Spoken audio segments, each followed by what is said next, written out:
Está entrando no ar o programa A Voz de Campos. A Voz de Campos. Direto dos estúdios da Rede Aurora de Comunicação para todo o Brasil e o mundo. Programa A Voz de Campos. Jornalismo, debates, entrevistas, utilidade pública e muito mais. O maior canal de atualização entre você e a informação. Faça sua reclamação, sugestão, opinião. Solicite as melhorias do seu bairro e da sua cidade. Está no ar o programa A Voz de Campos, feito com interatividade. E você é a prioridade. Já deu tudo certo. Olá, boa noite. Está no ar mais um programa A Voz de Campos comigo. Para você que ainda não me conhece, muito prazer. Sou o Luciano Freitas. É um prazer imenso ter você em nossa companhia. Desde já te peço, que compartilhe o nosso programa aí e fique com a gente aqui nas redes da Rede Aurora de Comunicação, E amanhã você que vai estar acompanhando no horário do almoço na Sult TV, é isso? Um canal 171, tá? Uma boa tarde para você na hora do almoço, meio-dia, reprise amanhã, hein? Um bom almoço para você, E hoje, deixa eu logo começar mandando um abraço pro meu operador de áudio e vídeo, Josiel Chagas, é o cara que tenta deixar o Luciano bonito aí na sua telinha, Se o microfone do Luciano falhar, você puxa a orelha dele aí, hein, gente? É isso aí, nosso amigo, mais uma quarta-feira, juntos aqui na Rede Aurora de Comunicação. E hoje a gente vai estar recebendo ele que tá voltando, acho que ele que mais veio aqui no nosso programa, Dr. Rodrigo Pereira, acho que é a terceira vez, doutor? Acho que sim. Terceira vez, Sempre falando aí dos motoboys, falando dos direitos. Isso, exatamente. Dr. Rodrigo Pereira, que entre várias coisas, é advogado da Associação dos Motoboys de Campos. Exatamente. Daqui a pouco a gente vai conversar aí, muito assunto, Muito assunto. Vamos falar de umas coisas importantes que a gente precisa divulgar, precisa abordar esses assuntos e a gente vai estar conversando aqui. Mas, gente, antes de começar o nosso bate-papo, eu queria até falar um assunto um pouco triste, mas é preciso ser dito, muitas pessoas que me acompanham aí pelas redes sociais viram aí que eu postei, que a minha família, a família Freitas, estava de luto, porque na última segunda-feira eu perdi uma prima, uma prima, ela, além de morar longe, lá em Teresina, é uma prima um pouco distante, é filha da filha de um primo meu, a Celina Freitas, uma menina jovem, de apenas 17 anos, que acabou falecendo, vítima de um infarto, teve uma convulsão, a mãe socorreu, todo mundo socorreu, mas, infelizmente, ela não resistiu, Foi feita à vontade de Papai do Céu, uma menina linda, meiga, carinhosa, estudiosa e tá deixando saudades, Eu não tive a oportunidade de conhecer pessoalmente, somente pelas redes sociais, Ela é filha da minha prima Mirna Freitas, Tem até uma foto aí, essa foto ficou bastante... Foi muito divulgada essa foto, porque quando eu compartilhei a foto com a minha prima, todo mundo achando que era uma namorada minha, alguma coisa minha, e a gente estava até dando risada desse assunto, aí alguns parentes começaram falando, eu fui lá até apaguei a foto.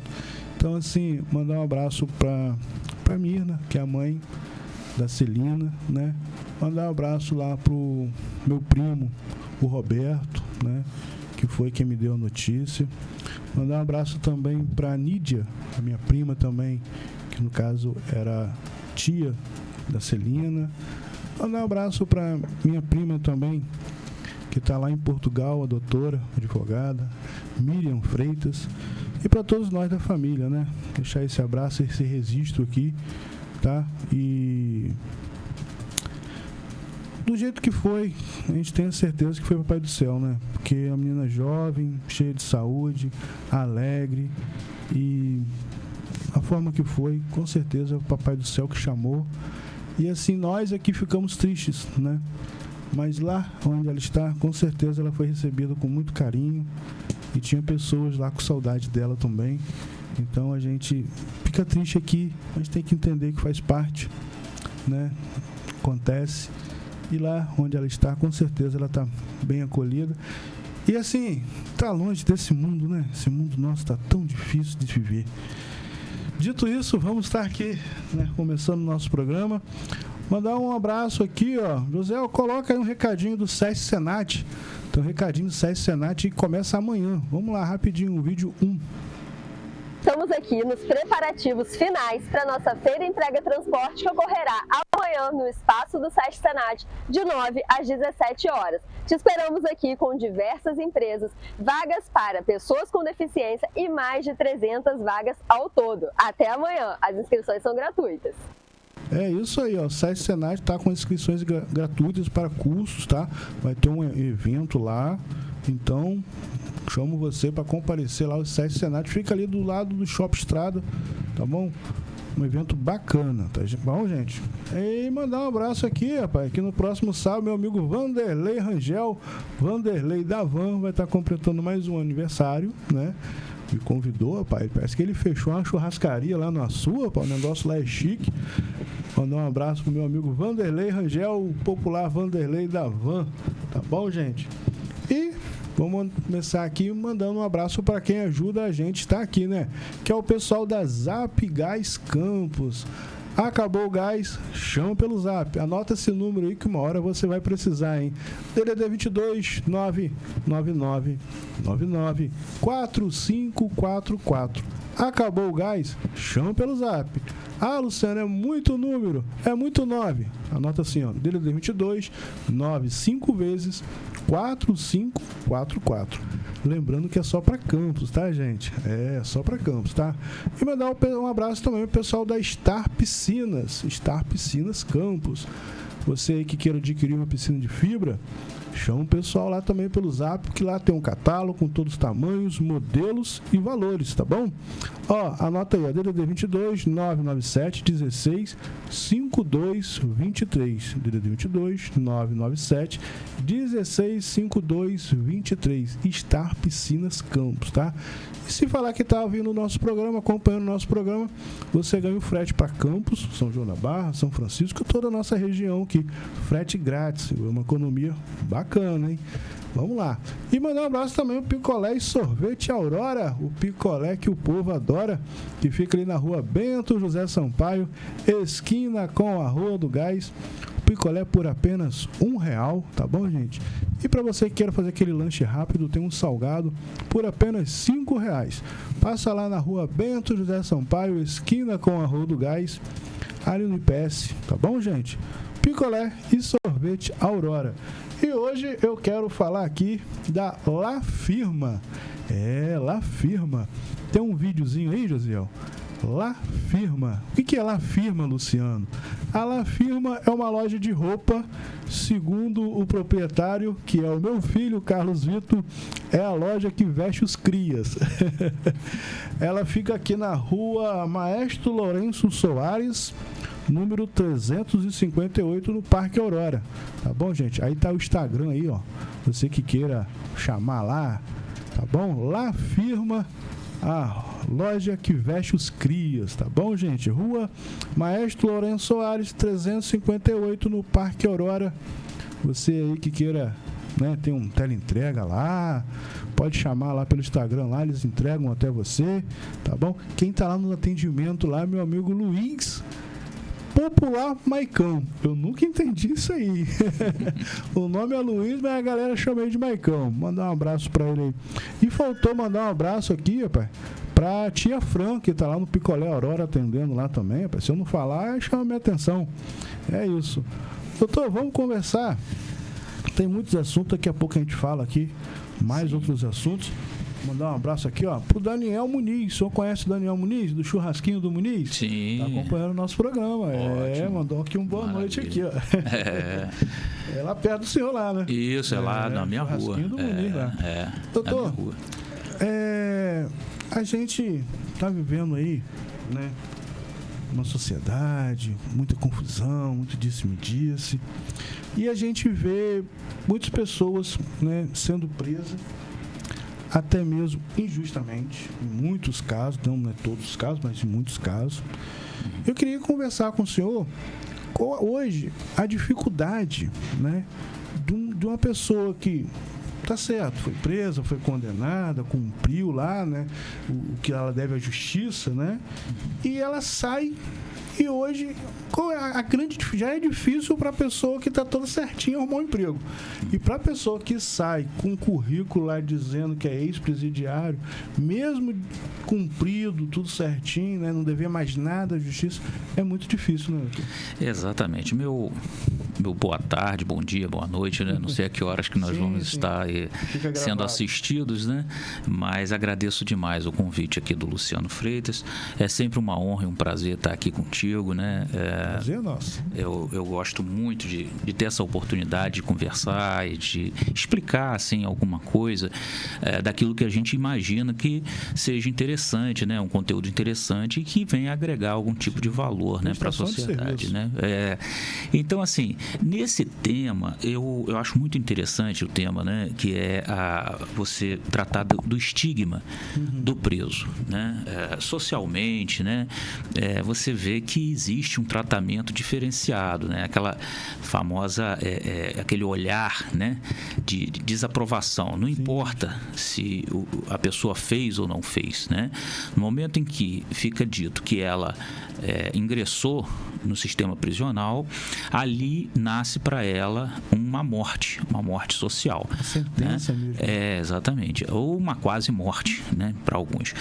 O que hoje se diz, né, sobre o famoso cancelamento, né, nas redes sociais, fulano foi cancelado, é uma forma um pouco abrandada, né, um pouco diminuída, mitigada, em relação ao que sofre o preso, né? Aquele cidadão que foi preso, ele, tanto homem quanto mulher, né, quando ele sai, quando ele consegue a liberdade, sai à sociedade, ele é visto ainda, né, como uma pessoa que cometeu ou que foi capaz de cometer, né, um ato ilícito ou um crime mesmo. E aí eu queria desenvolver esse raciocínio, Luciano, porque ainda que ele tenha errado, né, é como você disse, ele pagou, né, ele cumpriu a pena dele. Eu sinto muitíssimo de que a gente ainda viva sobre uma situação de que o preso, aquele que cometeu o crime, né, o acusado que foi condenado, ele não tem oportunidade de, dentro da prisão, poder trabalhar e não só sustentar a família dele, como também reparar de alguma forma aquilo que de algum modo ele fez à família do outro, né? Então, assim, para ilustrar o que eu estou dizendo, para deixar bem claro o que eu estou dizendo, se uma pessoa mata um chefe de família, né, ele tem que trabalhar, na minha visão, ele teria que trabalhar para sustentar a família dele e a da pessoa, do chefe de família que agora está ausente, né, que deixou filhos, que deixou esposa, né? Então, isso daí seria o mais racional, seria, vamos dizer assim, o caminho que eu acho ideal, né? A gente nem perto disso está. Quer dizer, o sistema prisional hoje, ele é um depósito, né? Você deposita seres humanos ali, né, achando que aqueles seres humanos vão, de alguma forma, criar entre eles uma convivência pacífica, o que é completamente mentira, né? Dentro do presídio não existe uma convivência pacífica. Segundo, que eles vão aprender alguma coisa por si só. Isso também é uma falácia, isso também é uma mentira, né? A gente sabe que não é assim. E terceiro, é que aquilo dali vai resultar uma consequência positiva, né? Então, assim, o presídio, como ele está hoje, nos moldes em que ele está sendo implementado, infelizmente, ele não é uma recuperação, né? Ele é uma fábrica de pessoas cada vez piores. E não quer dizer que seja somente no estado do Rio, não. Isso é o Brasil. Sim. E digo mais, existem países em que são piores ainda do que, né, a situação. Então, assim, eu acho que o sistema prisional, ele deveria prever um escalonamento, né? Então, depende dependendo do tipo de crime, dependendo do tipo da situação, a pessoa teria uma pena mais restritiva ou menos restritiva. Eu explico. A escala significa um degrau, né? É como se fosse uma escada. Então, se você cometer um crime bobo, né? Uma coisa de menor potencial ofensivo, você estaria no primeiro degrau. Então, você iria conviver socialmente, né? E você teria a oportunidade aí de trabalhar, de fazer as suas atividades, teria que, evidentemente, cumprir certas condições, certos compromissos ali para corrigir aquilo que você fez. E à medida que a coisa fosse ficando mais grave, né, até o gravíssimo, aí sim você teria uma restrição maior. O que se vê hoje? Se você for preso, você vai estar junto com os maiores bandidos, os maiores... mistura tudo. Então, assim, eu sou devedor de pensão. E está preso junto com um cara que cometeu não sei quantos homicídios, né? Que é um traficante de alta periculosidade, enfim. Então, por aí já é muito ruim. Mas, para além disso, vamos supor que o devedor de pensão, ele consiga sair do sistema prisional. Sim, né? Pagou a pensão, conseguiu sair. Ele fica estigmatizado. Olha que loucura. Ele fica como ex-presidiário. Então, eu vim trazer aqui para vocês hoje uma história que muito me comove pela força de vontade, pela força, vamos dizer assim, até mental, né? Porque é uma luta primeiramente travada, né? A luta feita dentro da cabeça da pessoa, para depois você conseguir. Então, assim, né? A pessoa que eu venho trazer aqui hoje apresentar para vocês, ele prefere usar um pseudônimo, né? Para não se expor. Então, o pseudônimo dele é João do Caminhão, né? Ele escolheu esse pseudônimo e vou explicar o porquê que ele escolheu esse pseudônimo. Ele trabalhava como motorista de caminhão, fazendo transporte para uma grande transportadora. E ele foi acusado falsamente, agora se sabe que falsamente, né? E cumpriu entre 5 e 6 anos, salvo engano, foram 6 anos de prisão. Esse período todo para depois descobrir que ele, na verdade, era inocente, né? Mas ao ingressar no sistema prisional, ele automaticamente perdeu o emprego. Sim. Né? E aos poucos ele perdeu a família. Também. Né? Houve um afastamento da mulher, agora ex-mulher, né? Porque não suportou justamente a família, os familiares, os amigos, né? Que chegavam e apontavam e tinham aquelas conversas, né? Como é que você pôde se envolver com uma pessoa assim e tudo mais? Enfim, ele sofreu, então, essa destruição do lar dele, né? E ele viu o mundo dele ruir nesses 6 anos de prisão, não é? E uma das coisas que ele então pôde fazer é justamente para passar o tempo, esses 6 anos lá dentro, sem enlouquecer. Ele diz que ele conseguiu então nos livros um alento, passou a ler, escrever, e à medida que ele lia e escrevia, ele ia ficando um pouco mais, não só inteligente, eu diria, né? Mas um tanto quanto mais conhecedor, né? Mais preparado, até mentalmente, para lidar com a situação que ele estava lá, né? Então ele leu vários livros, se preparou, estudou na medida do que ele pôde, né? Porque dentro do sistema prisional isso também é um fator muito limitador, né? Não é qualquer um que tem acesso, né? Exatamente, a gente sabe como é que funcionam certas coisas aqui no Brasil, né? Então, pessoas mais abastadas, com mais dinheiro, quando são presas, elas têm lá a entrada de certos livros, filmes, até têm acesso à TV, né? Para assistir um filme, e as pessoas menos abastadas, as pessoas pobres, né, não têm, ou têm muita dificuldade de conseguir acesso a livros, acesso a estudo, alguma coisa do tipo. Então ele conseguiu, com muito esforço, ter acesso a vários livros, estudou muito, leu muito, e nesse tempo, então, ele passou a se dedicar a escrever. Primeiro ele começou escrevendo pequenas cartas, né, para pessoas amigas, familiares e tudo mais, e a partir dessas cartas ele passou a contar certas histórias, e as pessoas começaram a dar retorno, ele dizendo: olha, você escreve bem, você tem um talento, você tem um dom para escrever, e isso então incentivou ele a escrever um primeiro livro, né? Que é um livro que ele escreveu sobre como sobreviver, né? Antes a gente vamos colocar ali um link ali para saber como é que compra, onde que encontra o livro. Deixa eu mandar um abraço rapidinho, porque ele entrou na live ali, e eu não posso deixar passar despercebido, né? O meu primo Alexandre Baixo, chefe da comunicação da LERJ, tá ali curtindo, assistindo a nossa live pelo Instagram. Mandar um abraço para ele. A honra, um prazer estar recebendo ele aí, né? Uma honra, sem dúvida. Alexandre Baixo, lá da comunicação da LERJ. Um grande abraço para você. Profissional de alto gabarito, né? Isso. Vamos lá. Então, como eu ia dizendo, esse cidadão, o João do Caminhão, né? Essa pessoa que eu estou contando rapidamente aqui, resumidamente, né? A história, porque quando a gente fala assim, num ambiente como esse que nós estamos, né? É difícil imaginar 6 anos de reclusão dentro de um ambiente, né? Como o da prisão. E, no entanto, ele conseguiu vencer esse estigma. É isso que é a ideia. E depois, né? Saber que é inocente, né? Ao final... Ele sabia que ele era inocente. Estava preso, ficou quase 6 anos. Ele sabia que ele era inocente. Exato. Mas a justiça foi induzida a erro, acho que a gente pode falar assim, né? Sim. Uma testemunha, alguma coisa nesse sentido, induziu a justiça ao erro.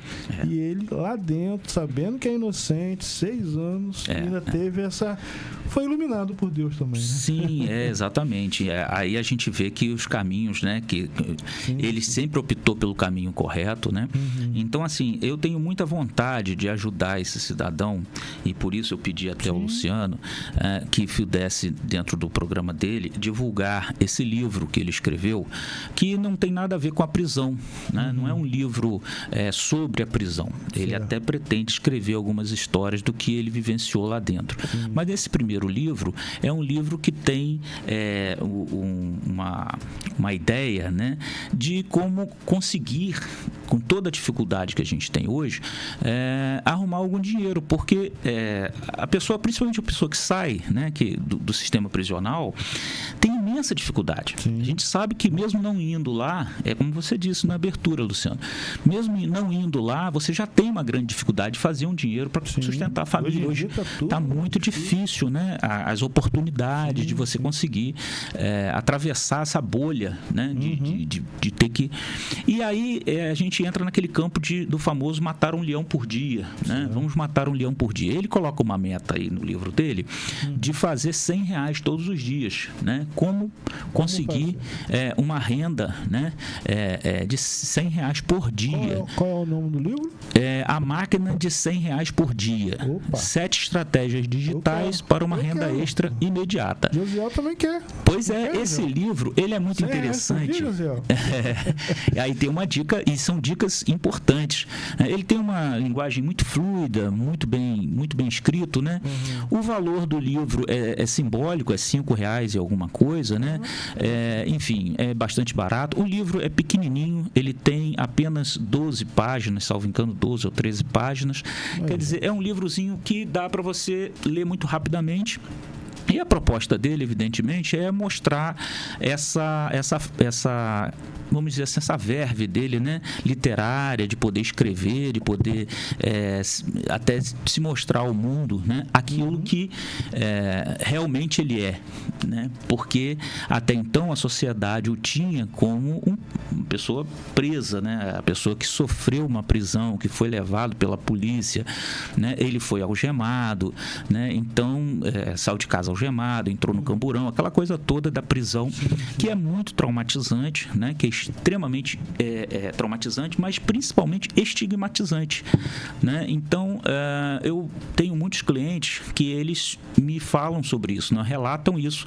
O fato, por exemplo, de você ter uma tornozeleira eletrônica, né? Que a gente sabe que tem pessoas hoje no Brasil que sofrem com esse tipo de constrangimento, que só o fato de colocar a tornozeleira já é uma situação extremamente vexatória, né? A sociedade passa a vê-lo de forma vexatória. Eu sei, muitos poderão dizer, tem gente hoje que tem uns garotos hoje que frequentam um shopping exibindo, né, a tornozeleira eletrônica. Sim, eu sei que isso é verdade, mas isso não é... Eles que estão naquele mundo ali, é até uma tiração de onda, né? Mas para a sociedade em si... é o mundo da ilusão, né? Aquela coisa da ilusão, né? Mas nós estamos a tratar de pessoas que trabalham, pessoas sérias, né? Que têm um trabalho, que têm vamos dizer assim, um posicionamento na vida, né, que não é compatível com a tornozeleira eletrônica, com o sistema vexatório a que é submetido, né? Então, a gente precisa discutir, enquanto sociedade, caminhos, né, oportunidades e principalmente a mudança de visão, a mudança do olhar da sociedade para com essas pessoas. Porque, né? Só te cortando, a pessoa, vamos lá, nesse caso, a pessoa, né, ela foi lá injustamente. Mas a pessoa foi presa, cometeu um crime, foi presa, cumpriu. E a nossa sociedade, o poder público também, tem que colocar na conta do poder público, o setor empresarial dificilmente dá a oportunidade para essa pessoa que tem um histórico lá que já foi preso. E aí, depois, essa própria sociedade quer criticar que ele acabou voltando pro crime. Se o cara cometeu um crime e não tem oportunidade porque a própria sociedade recrimina, e aí? Pois é o caso exatamente do João do caminhão, que é esta pessoa que a gente está contando a história dele aqui. O João, ele dirigia um caminhão para uma empresa de transporte. Ele perdeu esse emprego. E ao voltar para o mercado, porque a carteira dele é aquela E, né? Carteira E, e ainda mais, tinha vários cursos de direção defensiva. Deve ter feito um SESC Senat. Certamente. Ele tinha cursos de transporte de explosivo. Então, era assim, um profissional altamente qualificado, né? Altamente treinado. E, de repente, tudo aquilo que ele trabalhou, que ele investiu, que ele, né, tinha aquele orgulho de ostentar a carteira profissional dele, não vale mais nada, porque quando ele entra no mercado, as transportadoras pedem, né, a certidão, e aí aparece lá que ele foi processado, que ele foi, né, que existe um processo criminal contra ele, e aí não dão um emprego. E aí, como que um cara que estudou a vida toda para ser motorista, né, profissional, a gente está falando de um profissional, né, da área de transporte, ele não é um motorista de final de semana, ele é um cara altamente especializado. Esse cara não consegue mais entrar no mercado. Ele foi excluído do mercado porque nenhuma transportadora vai entregar um caminhão, um veículo que custa o que custa um caminhão, fora a mercadoria que está ali, exatamente na caçamba, né? Para uma pessoa que eles não podem confiar porque existe uma certidão que depõe em desfavor dele. Então você vê como que isso acabou com as chances e as possibilidades de trabalho dentro da área que ele se preparou, né? E aí ele teve que buscar alternativas, né? Ele teve que buscar outros caminhos, então é o que ele vem fazendo. Aí outros poderão dizer, mas hoje existe as possibilidades de você trabalhar como Uber, você trabalhar como, né, em outras áreas do transporte. Sim, mas a remuneração, começa que a remuneração é muito diferente, né? E evidentemente que a visibilidade também é outra, né? Então, assim, não desmerecendo nenhuma profissão, todas são importantes, todas levam o pão para casa, né? Todas levam a alimentação. Uma pessoa habilitação na categoria que é para Scania, tal, dirigir um Uber, né? Então você vê uma empresa como a 1001, por exemplo, que transporta pessoas, né? Claro, evidente que vai pedir a certidão de antecedentes criminais, se tem alguma coisa e tal. Uma empresa dessa de transporte qualquer, das maiores aí, pede, né? Então fica muito limitado, é isso que a gente quer dizer, né? Que existe uma limitação e que não deveria existir tal limitação, né? Independente se a pessoa... Agora, não pode, evidentemente, você empregar foragido, né? Existe um mandado de prisão contra o João do caminhão. Se cumpriu. Agora, ele está solto porque a justiça o deixou livre, né? O colocou aí não é uma coisa que a empresa deveria hoje ter esse tipo de restrição, né? É isso que a gente está propondo aqui, porque existe um estudo, Luciano, impressionante, que até 2036 todos nós estaremos presos. É mesmo? Por quê? Porque existe uma conta que é feita que o número de prisão vem crescendo. Sim. De tal forma que todos nós, em algum momento, vamos ter passado pela prisão. Olha que loucura, né? Mas é claro, isso é um dado estatístico que pode não acontecer. Diversas possibilidades. Né? E está aumentando, você tem reparado isso? Tem aumentado as possibilidades. Ó, pensão alimentícia da prisão. Né? Sim. Hoje, se você, por conta da proteção especial às mulheres, né, você tem muitos casos de DEAN em que você hoje, um deslize qualquer... Medida protetiva. Medidas protetivas, né, e vários outros medida protetiva, às vezes, é até complicado de cumprir, né?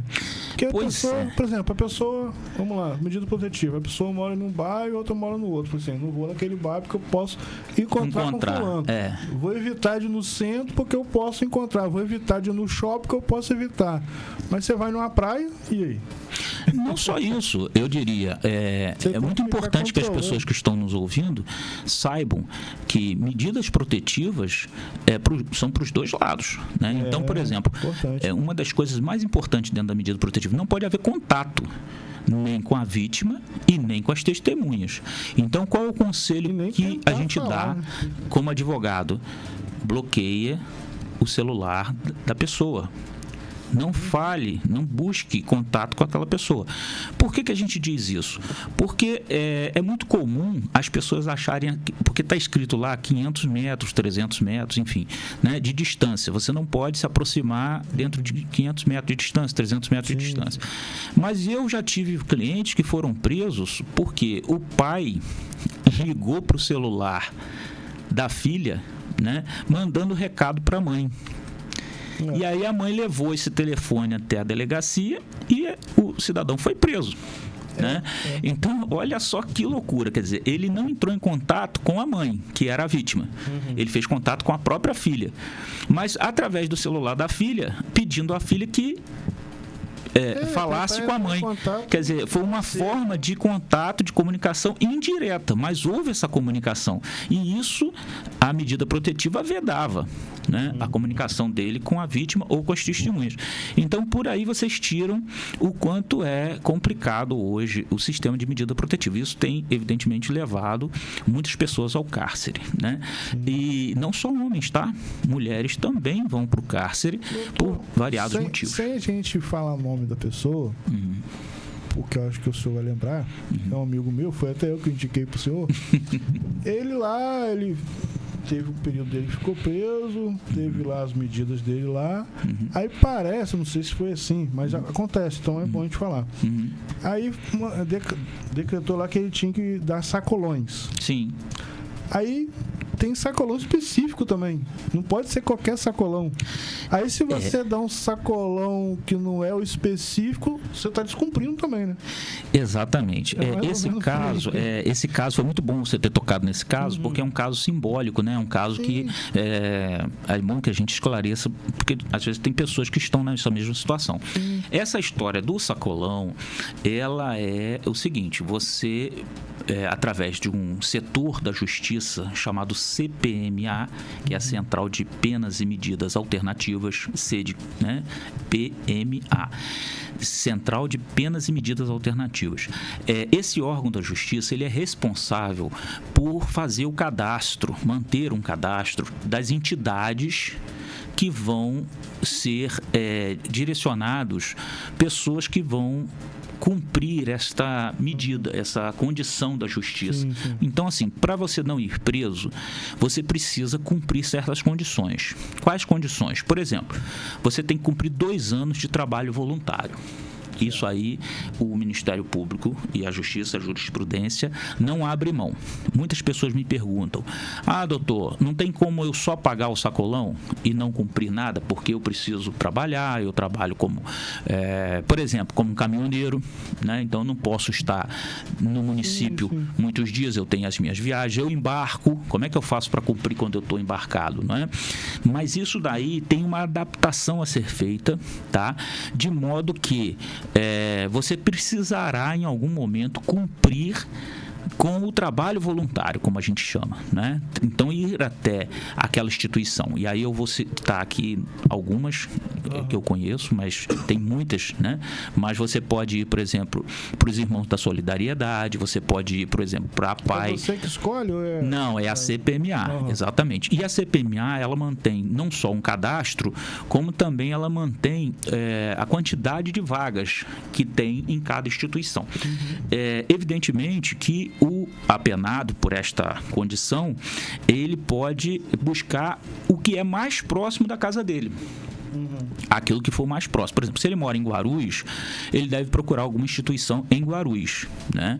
Agora, se ele morar pro lado, por exemplo, do Parque Aurora, Parque Nova Brasília, enfim, Esplanada, aí ele já pode buscar, por exemplo, lá no Esplanada existe a Vila Olímpica, que a gente sabe que também está cadastrado e que existem algumas poucas vagas lá, mas que existem para o trabalho voluntário. Agora, no caso do sacolão, voltando então à questão do sacolão, normalmente é assim, a pena ela é dupla, né? Ela tem a previsão desse trabalho voluntário durante um certo tempo e ela tem uma previsão financeira, econômica, de um certo valor, vamos dizer aí, R$700, né? Em que a pessoa deve contribuir comprando alguma coisa que a instituição que ele vai trabalhar, ou uma outra instituição que a CPMA vai indicar, tem necessidade. Então, por exemplo, os Irmãos da Solidariedade precisam lá de papel higiênico, pasta de dente, escova de dente. Então, a pessoa vai lá, faz uma compra, pega a nota fiscal, leva até a instituição e a instituição, então, certifica que aquilo foi executado, foi feito. Esse cliente em particular, que a gente está tratando aqui, o que aconteceu foi um erro judicial, né? Porque ele cumpriu, né? A gente ainda está tentando apurar se ele cumpriu tudo ou se falta um pouquinho, mínimo lá, mas tudo indica, pelas minhas análises até o presente momento, eu preciso me aprofundar mais, que eu acabei de entrar nesse processo, tudo indica, também, né? Tudo indica que houve um erro de comunicação entre a entidade e a CPMA. Olha só. A CPMA é porque houve uma troca de entidade. Ele vinha prestando um trabalho para uma certa entidade aqui em Campos. Eu vou falar entidade porque não tem problema nenhum, desde que a gente não trate da questão da pessoa. Ele vinha trabalhando para a Obra do Salvador, uma entidade muito conhecida aqui na cidade. E aí veio a Covid. Sim. Quando aconteceu a Covid, a pandemia, a Obra do Salvador parou. Ele não tinha como cumprir e ele também se restringiu por uma questão de saúde dele, das pessoas que conviviam com ele. E quando retornou, né, já não era mais a Obra do Salvador. Ele já passou, a CPMA indicou que ele deveria cumprir, então, na PAI, lá no Jardim Carioca, lá em Guarulhos. Ele se dirigiu para lá e foi cumprindo. Até que chegou um dia que disseram a ele, olha, já está cumprido, você não precisa mais vir aqui, né? A sua parte você já fez e você está livre dessa... Cumpriu sua pena. Está livre dessa obrigação. Ele... achando que estava tudo certo, né? Achando que estava tudo bem, né? Ele seguiu a vida dele, né? Agora, vejam só, os senhores, ele deveria ter buscado uma coisa por escrito, né? Ele deveria ter pego, ter tirado xerox, né? Ele poderia ter pedido à instituição uma certidão ou a própria CPMA que certificasse aquilo. Enfim, o que nós estamos ainda em análise, mas que a gente está achando que aconteceu, foi que a ida dele, o trabalho voluntário que ele prestou na segunda instituição, que foi a APAI, lá no Jardim Carioca, não foi computado. Não foi comunicado isso à CPMA e a CPMA, por sua vez, não comunicou isso ao juiz. E aí o que aconteceu? O Ministério Público vem dentro do processo e requer a prisão dele, né? Então, por quê? Por descumprimento das condições, né, que ele cumpriu, do acordo que havia sido feito entre o Ministério Público e ele. Então, tudo leva a crer que ele cumpriu. Eu ainda estou, como disse, né, ainda estou apurando. Não posso, assim, categoricamente afirmar, mas tudo indica que foi um erro do próprio sistema. E aí, como é que faz, né? Aí vai o cidadão preso. Hoje ele tem trabalho fixo, ele tem família, ele tem, né? E aí? né? Então, dessas injustiças é que a gente está tratando aqui. Um caso aqui, que a gente não está querendo falar o nome da pessoa, a pessoa tem até uma mãe que é doente. Sim, Já pensou, a mãe já está debilitada, ainda passar por uma situação dessa. Exatamente. Né? Constrangimento, né? Exatamente. Muito então, complicado. Assim... E, doutor, às vezes, nosso horário está quase lá. Nós temos que abordar vários assuntos. E também, falando de vários erros aí, tem muita gente fazendo denúncia falsa também, né, doutor? Também, isso é um grande problema. Levanta lá, é briga de casal, aí quer acusar o marido. Exatamente. São várias situações, né? Eu tenho um caso de um processo em que as sobrinhas, né, acusam o cidadão de tê-las, enfim, né, ter tido relações não consentidas, né? As duas são casadas já de maior, são casadas, têm filhos, né? São duas irmãs e são sobrinhas dele, né? E o acusam, foram à delegacia, abriram a acusação, né? Uma acusação pesada, gravíssima. Vejam, os senhores, nosso tema hoje é estigma social do preso, né? Os senhores imaginem essa situação, quer dizer, o cidadão acusado de ter abusado, né, de ter, eu não quero usar o termo técnico, porque pode a rede né, não consentir, né? Mas enfim, os senhores já entenderam, né? Relações não consentidas. E aí nós entramos nesse caso e descobrimos que isso tudo é falso. Que tanto a acusação da primeira irmã quanto da segunda são falsas. Aí chega, e por que elas fizeram isso? Duas irmãs. Pois é, e uma reforça o que a outra disse, né? Mas a gente descobre ao cabo e ao fim de que isso tudo era uma extorsão, né? Uma extorsão mediante sequestro da liberdade do cidadão, daquele cidadão que sofreu, né, que vem sofrendo e sofre até hoje com estigma desse tamanho, desse tipo, porque ele era o cara da família que tinha um carro bom, que tinha uma casa boa, entendeu? E as sobrinhas achavam que, no cálculo que elas fizeram, de que ele certamente seria preso. E ao ser preso, como elas tinham acesso à casa antes, tinham a chave da casa, elas poderiam então se apossar daquilo dali e ficaria aquilo tudo para elas, entende? Então, olha a que ponto nós chegamos. Evidentemente, aqui nós não queremos diminuir a luta das mulheres, né? É muito importante a Lei Maria da Penha. É importantíssimo, né? A gente sabe que o feminicídio hoje no Brasil é uma coisa, é um mal gravíssimo para a sociedade. A gente não pode deixar nem um minuto, né, de estar vigilante quanto ao feminicídio, quanto às agressões e tudo mais. Mas é preciso que a investigação, que é a primeira porta que o cidadão precisa passar, né? Porque o processo ele é dividido em 3 fases, né? A primeira fase é a investigação a nível de delegacia. Depois vai para o Ministério Público. O Ministério Público, então, verifica se as provas são suficientes para denunciar ou não. Então, ele passa de investigado a denunciado, a réu. Né? Ele vira réu.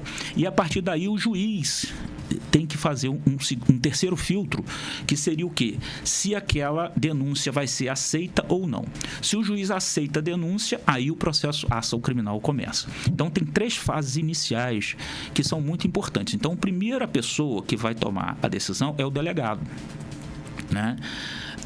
Se vai ou não transformar aquilo no inquérito, se vai ter um relatório, se vai para o Ministério Público. Depois o promotor toma uma decisão, se vai seguir ou não. Depois o juiz toma uma decisão, se vai seguir ou não. Então, esse filtro precisa ser muito bem feito, muito bem realizado. E outra coisa que eu vou dizer, hoje a investigação, ela é mal feita. E não é porque o profissional é ruim, não. É porque, às vezes, não tem condições, não só técnicas de se apurar o crime, como também não tem condições por conta da demanda. Sim. A demanda é tão grande, é tão violenta, né, que as pessoas ficam tão assoberbadas de serviço, de trabalho, que elas não têm tempo de investigar. Então, o que se pode fazer hoje é buscar nas redes sociais, é buscar através de telefonemas, de testemunhas, não é? Quando o ideal não é isso.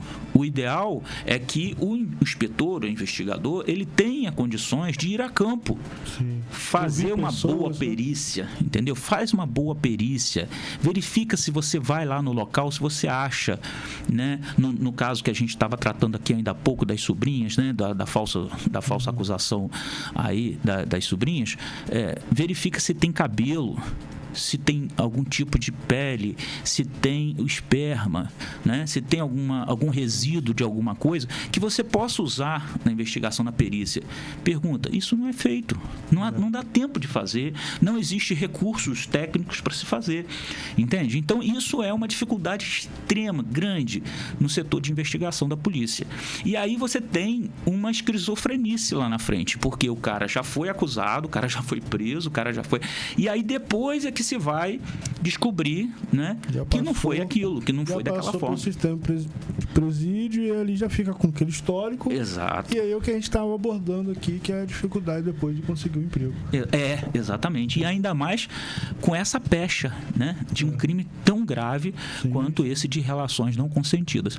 Esse crime, hoje, ele está no mesmo patamar de um homicídio. Talvez até pior, né, do que o do homicídio. Então, ele é um crime que muito mal visto pela sociedade, né? Doutor, vou te interromper rapidinho para a gente colocar mais um vídeo aí, lá do pessoal do SESC Senat, que está fazendo um convite amanhã lá no SESC Senat. Coloca pra gente, Josiel. Segundo vídeo. Olá, no dia 16 de outubro, de 9 às 17 horas, estaremos aqui no SESC Senat, em Campos dos Goytacazes, com uma grande feira, a Feira Emprega Transporte, que é a nossa feira de empregabilidade. Nós teremos aqui empresas de diferentes setores, da área de energia, da área de transporte, comunicação e outras, com vagas administrativas e operacionais para você, candidato.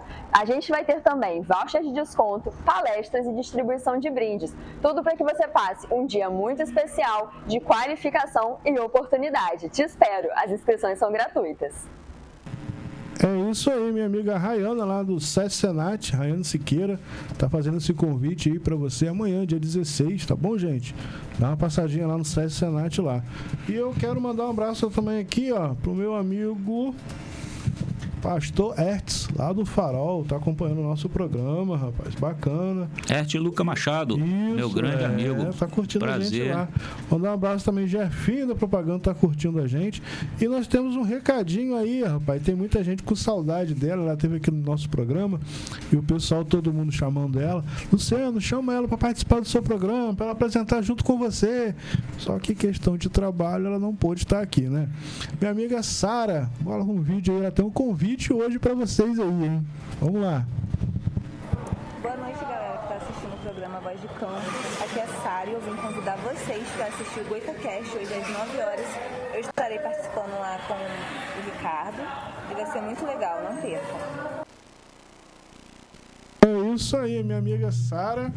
Hoje vai estar aqui no Goitacast com o nosso amigo Ricardo e o Cris. Continua aqui na Rede Aurora, hein? Tá bom, gente? Doutor, são muitos assuntos, mas o nosso programa já está caminhando para o final. Sim. Mais algum assunto aí que o senhor queira abordar? Muito rapidamente, da mesma forma, essa estigmação, né, também para os drogados, Sim. As pessoas que sofrem, né, porque fica sempre parecendo que é um vagabundo, que é uma pessoa que não tem, enfim, vontade de trabalhar, que não queira dar duro, não queira trabalhar, não queira conquistar. E quando, na verdade, a gente sabe que isso é uma doença, né? Tem portas de abertura para que se experimente essa vida, né, de drogas.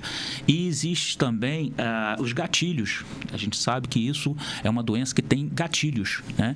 E que esses gatilhos devem ser dificultados, né? Quer dizer, nós, enquanto sociedade, precisamos lutar contra essa doença, que é uma doença terrível, que tira a produtividade de pessoas com muita capacidade às vezes, uma capacidade mental, uma capacidade intelectual incrível e que às vezes se perdem no mundo das drogas, né? Seja por qual motivo for, né? Agora, o pior é que quando essa pessoa tenta sair, Luciano, ela também sofre pelo estigma social, ela também sofre barreiras, né, para conseguir trabalho. Né? E é uma dificuldade porque ela acaba sendo vitimizada de novo. Né? Sim. Então, eu queria deixar esse recado aqui para o nosso público, que a gente pensasse e refletisse, né, nas possibilidades, nas condições e até dentro do nosso campo social, das pessoas que a gente tem contato, né? Porque eu acho que esse recrudescimento, essa visão distorcida, né, que acaba dificultando essas pessoas a terem acesso. O próprio pastor Herty, que a gente tratou ainda há pouco, né, ele tem um trabalho maravilhoso lá em Farol de São Tomé, né, de recuperação de pessoas e de ajuda às pessoas. Né? Então, eu acho assim, os pastores em geral, estou usando o pastor Herty como referência, porque eu conheço já há algum tempo, mas eu diria que todos os pastores evangélicos, os padres, as freiras, as pessoas religiosas, né, elas hoje têm esse trabalho, né, esse ministério, esse trabalho de recuperar essas pessoas, tanto os egressos do sistema prisional quanto os drogados, né? E eu acho um trabalho brilhante, um trabalho bonito, que deve ser louvado. Né? Isso. Mandar mais uma vez um abraço ao pastor Herty, acabar mandando um abraço lá para a filha dele, a Keren, para as netas dele lá, a Sofia e a Maria. A Sofia e a Maria, que são fã dos meus filhos, os Guaravita. Mandar um abraço para elas aí, com certeza elas vão acompanhar o nosso programa aí. Pastor, doutor, estou recebendo muita mensagem aqui, muita gente. Não vai dar tempo de fazer as perguntas aqui. Quero te agradecer mais uma vez por estar aqui com a gente. E eu quero que o senhor volte, já deixa marcado lá um dia lá para o senhor voltar, porque são tantos assuntos, né? É verdade. Fala mais uma vez aí o nome do livro e onde que a gente acha esse livro aí? Ah, sim, é a máquina de R$100 por dia, 7 estratégias, né? São 7 estratégias digitais para uma renda extra imediata, né? É do João do Caminhão. Ele está disponível na Amazon, não sei como é que pronuncia isso, né? Mas amazon.com.br, né? Você pode procurar lá a máquina de R$100 por dia, do João do Caminhão. Esse foi o nome que ele usou, né? E eu insisto, é uma leitura muito bacana, muito legal, agrega muito, não só pelo valor financeiro, né? O valor do livro é simbólico, é R$5,30, né? Você pode pedir aí do seu celular, vai chegar na sua casa, não é? E assim, é um livro curtinho e que foi escrito por uma pessoa que eu acho que a gente tem que ajudar ele, né? A se levantar, incentivar ele. Ele possa trilhar nesse caminho, né? Quem sabe, né? Vira um best-seller, né? Outros livros aí. E que seja uma fonte de renda também. Para ele, exatamente. Isso é importante na atual conjuntura da vida dele. Sim. Quero te agradecer demais, Luciano, agradecer ao José, aos diretores aqui da Rede Aurora, né? O Germano e toda a diretoria. É sempre uma oportunidade muito interessante, um crescimento para a gente, né? Trocar essas ideias, poder refletir sobre esses assuntos. Muito obrigado. É isso. Gente, tá chegando o finalzinho do nosso programa aí. E eu quero deixar aqui, ó. Fica aqui na Rede Aurora, que daqui a pouquinho tem o nosso amigo Charles Guerreiro, fiscal do povo, hein? Tá no pé aí. Já fiquei sabendo que tem blitz na cidade aí, gente. Ó, cuidado aí, hein? A guarda nossa só quer pegar trabalhador, hein? Prefeito, me convence que é o contrário, prefeito. Me convence, prefeito. Será que o prefeito já pagou lá o IPVA do carro dele? Daqui a pouco o Charles vai contar isso pra gente aí. É isso aí. Gente, olha, agradecer a todo mundo. Muita mensagem, graças a Deus aqui. A audiência tá bacana. É isso. Mandar um abraço pra todo mundo aqui. É muita gente, vai dar pra falar não. E fica aí, né, essa dica aí desse livro, né, a máquina de fazer R$100 por dia, eu acho que é interessante isso aí. José falou que quer fazer R$100 por dia. E é isso, gente, agradecer a todo mundo, mais um programa, lembrando que o nosso programa é um programa da Rede Aurora de Comunicação, um programa da grade da Rede Aurora de Comunicação, onde toda quarta-feira eu tenho esse prazer de estar aqui apresentando e sempre trazendo, né, uma dica, um convidado, trazendo e dando voz à nossa sociedade, à nossa população. Esse é o nosso objetivo aqui toda quarta-feira, das 18 às 19 horas. Né? E hoje a gente trouxe esse assunto, né, que é de extrema importância, que foi falar da vida da pessoa, que quando a pessoa sai do sistema prisional, né? Foi cumprido lá, tudo certinho. A gente até relatou um fato aqui da pessoa ficou quase 6 anos e depois se provou a inocência dessa pessoa. Então você imagina a pessoa ficar quase 6 anos presa, sabendo que é inocente. Você está lá preso todos os dias, passa Natal, Dia dos Pais, Dia das Mães, né? E você sabendo que você é inocente, você lá, né? E logo depois de 6 anos, perdeu 6 anos da vida, a pessoa descobre aí, né? A justiça descobre. E para depois você reparar isso é quase impossível. Quase, né? impossível. Quase impossível. Infelizmente. O judiciário, para reparar, reconhecer esse erro, né?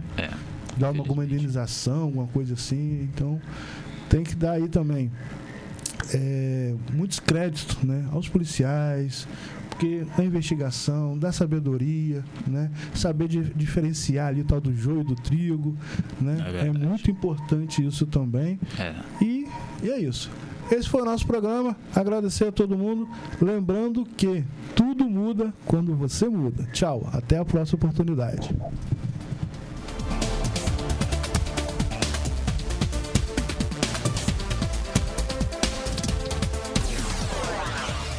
Você acabou de ouvir o programa A Voz de Campos.